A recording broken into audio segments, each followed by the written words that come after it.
Well, we're here in Don't be Miami. at a loss for words. Anyway, No, seriously. okay, we're here. No, you got to start off better than that. Okay.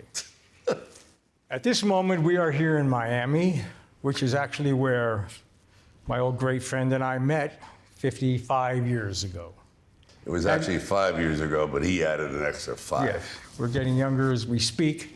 But we Exactly. did meet at University of Miami down the road a little bit, Yeah. and where we both were studying drama, although neither one of us ever took a film class. We never got part. It's okay. It's I very think true. there's something to that, though. We didn't fit in, which made us probably successful. Because everyone that did fit in, we haven't heard from them in half a century. All the stars at University of Miami, Really? you never heard from again. No. And we, who were never really used in any play to any great advantage or any theater piece that they performed there, Kind of forced us to do our own thing, as they say. And we started getting into writing. You started putting on these dramatic improvisational performances called happenings. And you did 8mm movies, America's Waif. what a memory! I do. My God! I do that. And then Trawman hits the Maryland, that another 8mm thing shot through the windshield of a car. Just random stuff, but it shows that we were definitely engaged in performing in some form or another and not being relegated to what they thought. And when we arrived at University of Miami, both of us had transferred from another college, so we didn't know anyone there. We came in mid-session in January, and actually when I walked into the Ring Theater at University of Miami, there all the class was huddled in the first Yeah. few rows, an adoration of the great acting coach who would mumble like Brando. What was his name? Buckets? Buckets Lowry. All right. I rest my case. So I walked up to the, all the way up to the stands to sit because I didn't know Right. anybody alone. And some other guy walks in, long hair. He walks up and sits on the other side, and we both watch and listen to the genius talking about acting. Yes, really, I know. It was very Stanislavski, but super Stanislavski. And I said, who is this strange guy over there in white shoes and Fu Manchu mustache? And he's probably saying the same thing, and we just hit it off. We were kind of like the outcasts. Exactly. And we recognized that immediately. it was, and then eventually I moved in to your apartment after I got thrown out of mine, and you were gracious enough to give me a under the stairs closet Closet. So that I you had to lived crawl into. in a closet. Yeah. You know what it's like to lay in bed at night and look up at your clothes hanging right here? You're like looking underneath your shirt. Check out that perspective. The relationship we built was odd, unusual, and kind of at times tumultuous, but always bent on the artistic and pushing the envelope. Definitely not listening to what the status quo was. No. Because I'm stubborn, but you're more stubborn than I am. Really, you are. I don't know if you know that, but you're like impossible. Come on. No, seriously, you need help. But it's too Come late on. for help. So I guess you are stuck with you. Well, the first day we did meet, we started talking, and Sly invited me back. Well, actually, his name was Mike back then. So Mike, at that point, You're right. invited me back to his apartment in Coconut Grove, and we had a contest of who could run in up the walls, the highest, literally You have to run across. explain that this is not even under the influence. This is what you call creative boredom. So anything to just let off steam, we would do. And we would manifest this by walking up and down the streets as characters. As characters. And continue that, jumping ahead to New York. You went your way, I went my way for a year, and then I'm in New York, I don't know anyone. And who comes walking down the street out of 8 million people? The day you arrive. Day I arrived. I had been in Europe. We had both dropped out of college at the end of our junior year. I'd gone to Europe, bum around for a year. You'd actually gone to Europe for a while with your mother, Yeah. and then you were in New York. So I came back, put my knapsack in the Port Authority bus terminal. I'm just walking around New York. What are the odds of this? I walk over, and I'm just walking up Lexington Avenue, and there is Mike coming toward me, AKA Mike. AKA Yeah. Mike, who then told me that he changed his name to Sly. We learned to write together, we would have contests, if you recall, from literally starting at 11 at night to about 3 or 4 in the morning, who could write the most treatments for a TV show that we never, like an imaginary TV show. It wasn't as though we had an assignment or anyone gave a damn. We were, okay, let's just write treatments that no one wants. Well, we were hoping they'd want them then. He won that contest because he actually had a half-hour show produced by... it was called Anthony Quayle, Touch of Evil. Anthony Quayle, Touch of Evil. The character was called the Monster of Manchester. It's total nonsense. You know what I mean? Yeah, but you got it produced. It was a major thing. I got a play that I shot. Mayor Lindsay was the mayor at the time, and this was actually put on public access TV. I remember that. Yeah. You watched it. We did. watched it when it was aired. Mm-hmm. It was great. You know, so. So let's talk about you. When you got to Hollywood, when did this idea start to percolate in your head? After you moved to the Valley? Well, actually, we both were in the Valley. We were in the Valley. And that's when we bought dogs and we had nothing to do. Literally, when I say nothing to do, nobody wanted us, nobody.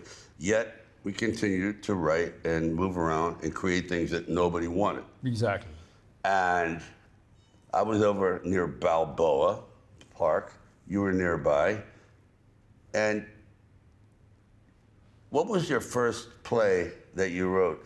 The first play that was produced was Blueberry Mountain and the Kiss Off, 2 one-act plays in New York. That's right. They were produced off-Broadway in New York, and that I made no money from, and still I was broke. When I left New York to come, you had left earlier, and I think I stayed with you when I got out there.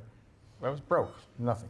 Didn't know anybody, didn't have a nickel, working odd jobs. I had to lend money to him to buy a dog because nobody wanted to be his friend. And so I got a dog. I got an Akita. And the same with me. He bought me an Akita, which is a Japanese dog, great dog. And he had a dog that later he put in a movie. Butkus. Called Rocky. But I remember it was interesting because I was writing Paradise Alley at the time. I was talking to you about it. You suggested one character always uses words that are too large for him from the dictionary. And, so we were exchanging ideas back then. Then we sort of went our separate ways. And I moved over the hill to Camino Palmero, which is like in Hollywood. And that's when I started to write Rocky. And then you started to kick in with what? I first started kicking, I got a couple of roles. I started doing Kojak and $6 Million Man and Switch and Beretta. And I got on a roll where I got a lot of TV roles, ending with, there was a show called Starsky and Hutch where the very last Starsky and Hutch was Starsky's brother, Nick Starsky, which was me, and then the show ended. And that's a good little Hollywood tidbit because my cousin had called me in gleeful hysterics saying, oh my God, you're now the star of a new show. I said, calm down, what are you saying? And he said, they're doing a new show, spinning you off as Nick Starsky with your own show. I called, I ran to the newsstand, there's my face on the cover of a tabloid. Come on. There's my face on the cover of a tabloid. John Hertzfield, Nick Starsky. I called my agent up. Actually, his name was David Windsor. And I said, David, this is great. Oh my God, this is phenomenal. He goes, what's the matter? What is it? I said, I'm the star. They're going to spin off Starsky and Hutch. And he said, what are you talking about? And I said, no, it's on Star Magazine. I'm right on the cover. And I'll never forget, he said to me, John, do you believe everything you read in the tabloids? And I said, it's not true? And he goes, no, I've never heard from anybody. I rushed to 20th Century Fox. I go to the Starsky and Hutch headquarters back. They're packing up in boxes because it's over. And I see the producer, a guy named Joe, and I said, I'm Nick. Are we spinning me off? And he said, no. I said, oh, I read that. And he goes, excuse me, no, they're boxes, because they were just taking boxes out. Nice seeing you, goodbye, and that's a Hollywood story. So no. Well, you know what that is? That's another affirmation about how hard this business is, how difficult it is to get a shot. I mean, Jesus Christ, we could write our own Bible about misfires. That's the whole point. And the fact that anyone gets a legitimate film done is a modern day miracle. The fact that you produce a classic Thank you. is, well, it's true. I mean, I look at this thing as, I'm going, wow. First of all, you were gutsy enough to do it in widescreen, which is usually reserved for Ben-Hur or something like Spartacus, where you have an entire vista that you want to see. And yet you take it into the valley. It's almost like Ed Ruscha paintings. It's very stark, and it's a whole different world, and it's spread out. Interesting, and you explored that in a way, and then you peopled it with multiple characters. So the question is, were these people that you had crossed paths with, and you took a little piece from, a little pollinate this character, pollinate that character, with pieces, or obviously some were from your imagination, were some actual confrontations that you'd had? How this movie came about was very simple. I had been trying to get, I'd done a lot of television movies, and I wanted to do a movie again, and I found this great book by this author that nobody knew back then, and his first book was called The Midnight Club, and the guy... Right. The guy... That's the one I blew. Yes. So I came to Sly, actually, and I said, I got this great thing, it's called The Midnight Club. Cop gets shot, he ends up in a wheelchair. It's very physical. This is, I mean, I wrote it for him. We had producers on it, they very much behind it. Make a long story short, he decided he was busy doing other things, and I never could get a really good actor. And so I got so depressed, I was out of work, and I'd rewritten this Midnight Club 22 times, had 22 drafts, that literally I was living in the valley, I put them on a barbecue, doused them with kerosene, lit them on fire, the whole... Come on. I give him my It's a word. little dramatic. It's true. Then had to put it out with a fire It's like a extinguisher. Salem witch thing. Got in a car and Jesus. drove over the hill and ended up in the Veterans Cemetery. I don't know why. I don't know why I'm there, but it was quiet and there was no one there, and I could walk around and talk, and I was walking around and I noticed on a tombstone, somebody died in the 1800s, Dosmo Pizzo. So Dosmo. I never heard of a name like Dosmo. No. And I thought, hitman. Blew a hit in New York, came out to LA, working as a cook in a pizzeria. Him. And I look over, and then next door is Lee Woods. This is the guy that hires him. It's going to set him up. These are actual names off the tombstones. And I had a handheld tape recorder I always used to hold to walk around and talk ideas in. And Right. I literally started talking into it as fast as I could. When they threw me out of the cemetery, when it closed at 6, I came back the next day, Sunday. And then I came back Monday, Tuesday, Wednesday, Thursday. And at Friday, I had filled up a few tape recorders. I had them transcribed. This will never happen to me again. And Wait a minute, you did the whole movie basically in the graveyard. I talked the entire Right, script, right. walking around the Veterans Cemetery. I got someone to transcribe it, and I never rewrote a single word. It's never happened since. It'll never happen again. It's dictated once. I actually tried to improvise with James Spader in this scene. Yeah. I said, James, let's try something new. And James turned to me and goes, no, stop, cut, stop. What's the matter? He goes, John, we're all here in this movie because we love the script. Don't fuck it up. I don't want to improvise. I like it the way it is. And I didn't change anything. But your human nature is you want to constantly rewrite. But I didn't know. on this movie, I didn't. So you're lucky. I'm very lucky. You stopped before you Exactly. destroyed what you Many created. times we've ruined things. I get it. The biggest flaw is overwriting, overpainting, over everything. You know, you nailed it because it's simple, and I mean that in a good, positive way. It's not convoluted and crapped up with messages and this and that. It's pure exploitive writing where you exploit each character to their fullest, and you obviously really know them. They start as strangers, and by the end of the show, you have a pretty good working knowledge of who they are. That's good writing, man. How did it go? How did it go? How could you kill Roy in my house, in my bed, with me sleeping next to him? You were supposed to shoot him at his place. People have asked me, because there's multiple characters and they all interweave and come collide at the end. did you put this on? You know, index cards, how did you block this? Right. If I tried, I'd still be doing it. No, I know, you're not that guy. I can't do it. No, you're incredibly disorganized. You Thank are. you. I mean, so am I. I'm haphazard all the way. You thrive on your feet.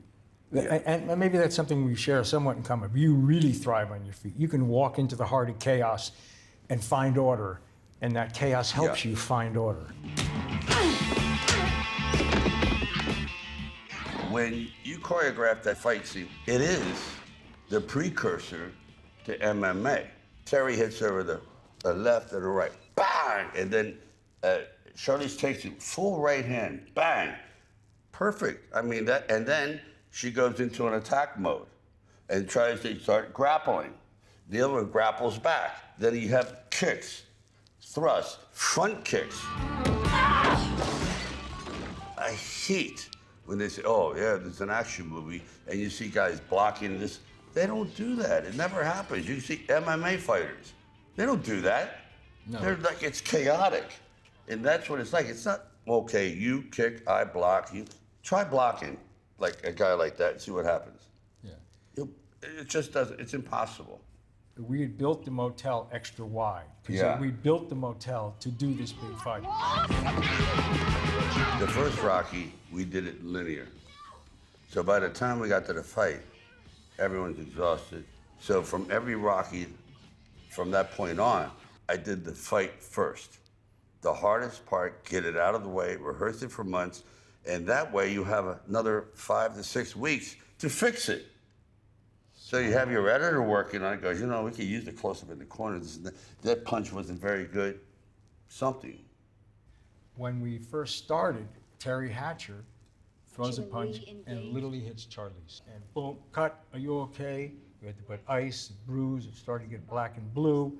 And Charlize, to her credit, I'm fine, I'm okay, just buy me a couple of beers later, let's go. Oh, and by the way, Yeah, when we're gonna later. use these stunt doubles, we don't need them. And that's why this is really mostly, almost all of them, Right. Charlize No, I can and see Terry, that. and they went for it. Glass in the head, the front, Yeah, all yeah, that yeah. stuff. And yeah, No, you have two alpha women going at it, and what I did like also, there's none of that screeching. Kill you! There's none of that. It's very dudeish, okay? That's how guys fight. It's guttural, and this is a masculine fight by two women, and that's a compliment. I've never heard it like that, but you know, you're But right. it is You're completely. 100% There's right. nothing feminine about this fight. No. That's what makes it exceptional. That's why it's right up there, you know, in the top 20 fights, cinematic fights of all time. I get it. I see it flat out.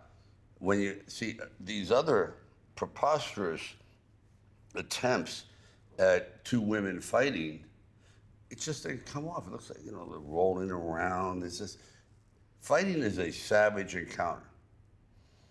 But you made it skillful, because both of them had skills. Whether, I don't know if Charlize was trying, but she fought like a person who was a street fighter. This is a girl who would literally knock your teeth out. I mean, for real. Yeah. She's formidable. She did great, and this is the first time on film. She'd never acted before. She was 19 right off, just walked in, her first audition was for this. Yeah, so she's bringing a kind of ferocity. I know the feeling that this is it. You know, Yeah. Terry's already, Hatcher is established, and the other, you have an incredible cast, every one of them. And Jeff, consummate actor. Spader, great actor. Yeah, Great. No, I'm- very, very lucky they came in, and because I had so many, and because the plot, everybody came in and out. Scheduling, I had to start to shoot the movie backwards. I started, Charlize's first scene was staggering up shot when she goes to James Spader at the house at the end. That's why I was lucky I rehearsed a few weeks. Holy shit. Because there's no way to build characters. They said, Yeah, okay, you're at the yeah. end of your arc. Now we're gonna go back. And that's kind of the way it was filmed. This is why the Russo brothers and other people have been influenced by your film, is the confluence at the very end of these characters. Very hard to do, man. the thing with 2 Days in the Valley was, what bonded this whole thing together for me was frustration. A lot of the characters are deeply frustrated. Terry Hatcher came in 4th 3 times in a row in the Olympics. Eric Stoltz doesn't want to be a vice cop. He wants to be a homicide cop. The director flopped on a movie and now he's suicidal, which is kind of a little of me in there. I understood that because my first movie was a flop and didn't come out the way I wanted and never was released the way, you know. Which one? Two of a Kind. I did a movie called Two of a Kind with John Travolta. And Well, that Olivia. wasn't your fault. Okay. And the movie was actually, the script that everybody signed on to was called The Light, and it was about God. And when the angels saw God, if you're a woman, saw it in a feminine form. If you're black, he was a black form, etc. Charles Durning saw it in a white. But make a long story short, and God was this vengeful, tough Orson Welles. Orson Welles played the voice of God. Wow. But when I finished the movie, the studio thought, oh my God, this version, it's going to offend people. Churches will become offended, and we're not. How far did you get through? You got through the whole movie? I finished the whole movie. Well, see, that's absurd. That's ridiculous. I said, let's test it. Maybe people won't be offended. Exactly. Let's test it. And Yeah. basically, they go, no, the word will get out. And we have John and Olivia, who both did wonderful jobs in the movie.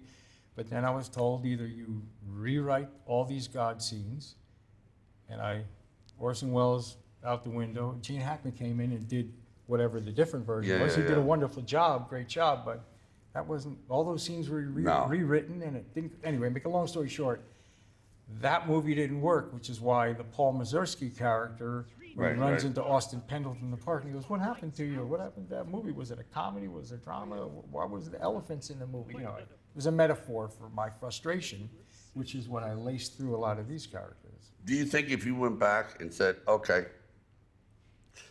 you agreed, you supported, you financed this version of it, and now you want to completely gut it, change it, reduce it to something that none of these actors would have participated in if this had been the screenplay? In other words, would John have wanted to do that version, or would he wanted to do the original version, right? So it's something that they should have said, okay, if you don't like it, then walk away from it. You probably would have been better off. Well, we finished the movie, and then they decided, at that point, we're afraid it's going to offend. I'm saying if you theoretically had said, I'm done. I'm not, this is the movie. If you don't like it, that's your problem. But if what you're asking me to do is make an apple into an orange, it doesn't work. These actors signed on to do my screenplay. Now you want to do your screenplay, and I'm going to take all this shit if it doesn't work. A lot of this is nothing has changed. You fought.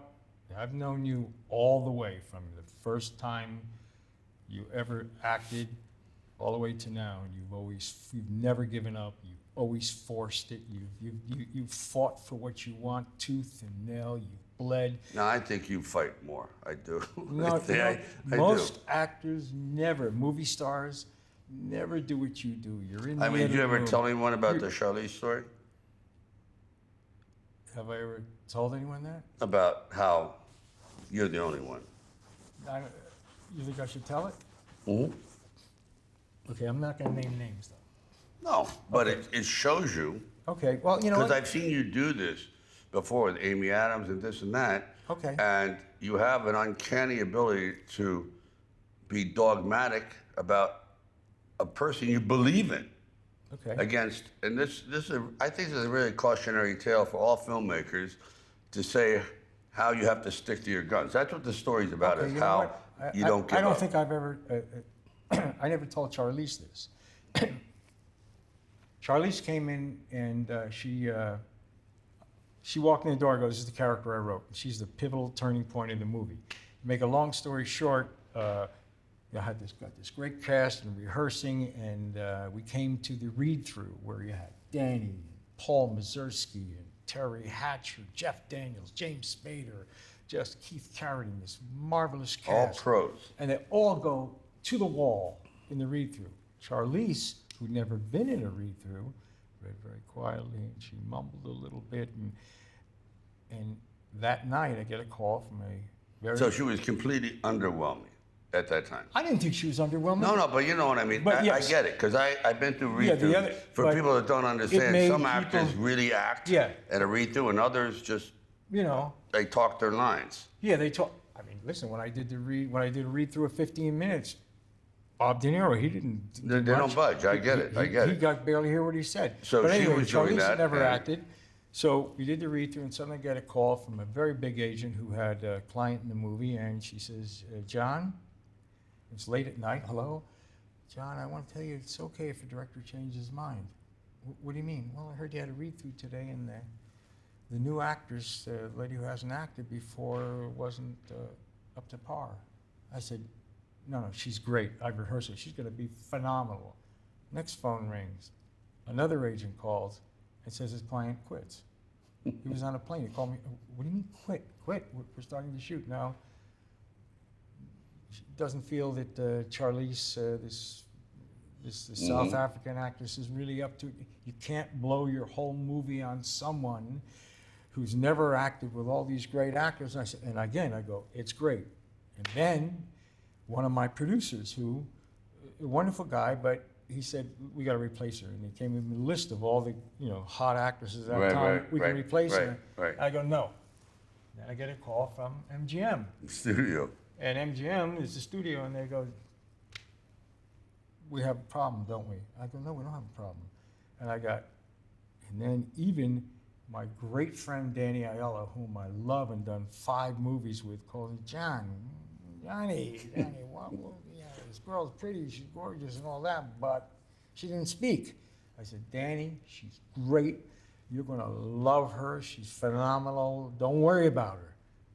And then I get one of my producers call again, we got to get rid of her. And I go, no. I said, I won't get rid of her. She's it. And as a matter of fact, how about this? I will bet you within a year and a half of the movie's released, she'll be a huge Bigger star. than all of them. She'll be a huge star. Yeah. And I bet him, I said, I bet you $5,000 cash, she'll be huge. She's phenomenal. The camera's gonna love her.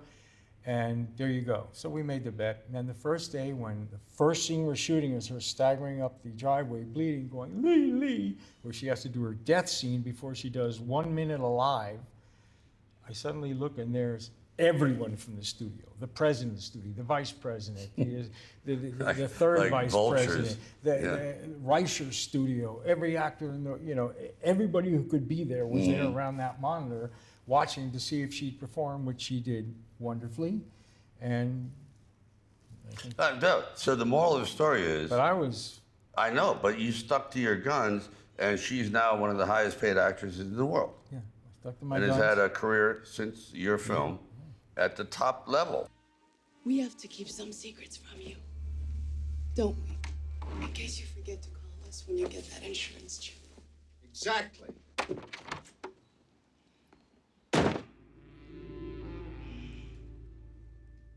I noticed that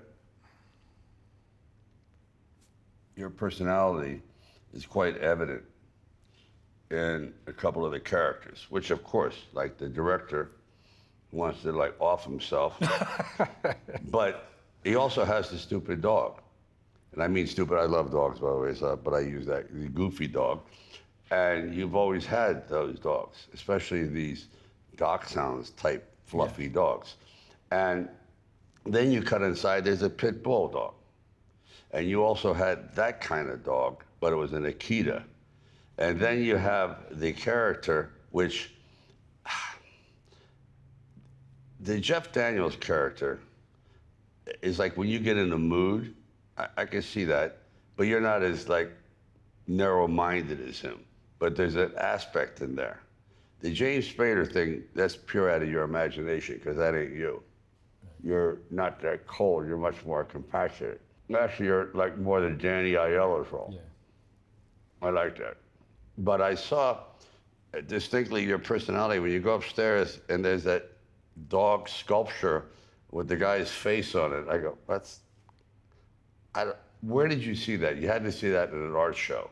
Catherine Hardwicke, who went on to be, who was a production designer, and now she's, directed Twilight, all these great movies. Yeah. She was my production designer, and I said, I want this great art collection. And she found that guy who did this. And I said, I want something else to scare Danny. And she goes and found this. A lot of the, great art. You're a wonderful art collector. Graham Nuttall. Yeah. Big painting, Graham Nuttall, an Yeah. Irish artist who I brought over from Ireland. And you met in London, and you bought a couple of them. And Sinatra ended up buying a couple of them. A lot of people. But I saw your old neighborhood Yep. in there. So those streets, you drove down them thousands of times. And the fact you come back there, so you know that area intimately. Yeah. I thought you were going to your house when you went to Jeff Daniels' house. I thought, at first, that's your house, but it's right behind. Is that right behind the driving range? That's exactly. It's where we played the, what is it? Not miniature golf. It's like Yeah, it's a short, 9-hole. Yeah, short, it's a 9-hole. Yeah. Yeah. We play there all the time. We take golf lessons there. The park, that was right down the corner from my house. Yeah. Where the director runs into Austin Pendleton and is humiliated by him. So, yeah. Anyway, no matter how you cut it, when you write something, obviously it's coming from you. So it has to have your DNA on it, period. The Terry Hatcher character, the Charlize character, these are all characters that are coming from your inner self. So they're all tainted in a good way by your personality. So you're everything. Like when I write Rocky, I'm Adrian. Where did Adrian come from? Obviously it came from you, came from this. And so that's me. I'm Paulie, I'm the slob. I have that side of me. I have the arrogant Paulo Creed side of me. Those are all different slices of your DNA, which I believe, by the way, this is not isolated to just artists. I believe that many people have multiple personalities. You have your public self and you have your private self. When we're out there among humanity, quite often we're different. Hey, how you doing? How you doing? Than you are when the door's closed. Now you're your private self, which you own. But outside, there's certain rules and decorum. Well, when you have that in spades, when you're writing, you're absorbing all that information, all these people you've met, this and that, and you churn it through this processor, and you distill it down to characters. But every one of them is some part of you that is fermented.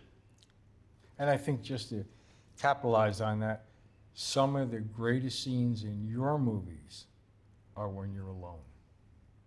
Some of the greatest character-defining moments of the character that really pull you in and make you understand and feel it is when you're alone, Well, I know about that. I know how to live alone. I know how you act. Like, there's certain individuals that can't be alone, cannot be alone. And you know who they are. They have to go out every day. My mother was like that. Could not be inside. And so there was no, I don't know who she was. She's part of all these people she met. I never knew her one-on-one, ever, who that person was.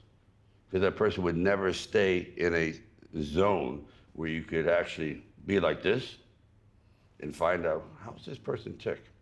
Never. There'd always be another person in the room or going somewhere. See what I mean? Yeah. Just distraction, and as opposed to like this.